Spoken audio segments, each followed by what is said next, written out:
With the future of Blind Bay in question, hundreds of people showed up to the first of two Border Patrol open houses in Clayton. The agency is considering where to build a new facility. 7 News reporter Gage Kilborn has more from last night's open house. It was the first public announcement by Customs and Border Protection that is looking at 2 different locations for a new facility, on Blind Bay or at the property of Dockside Cottages. CBP telling residents a new facility is needed because it has outgrown its current location on Wellesley Island.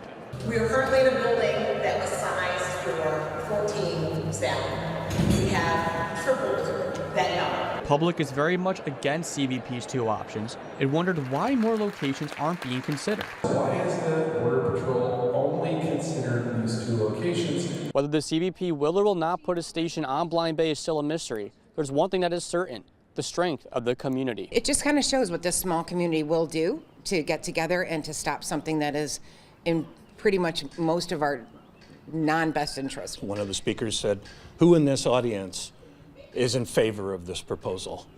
There was not a single hand that was raised. CBP will have another open house and public hearing Wednesday evening from 4 to 7 at the Cerro Arena in Clayton. Gage Kilborn, 7 News.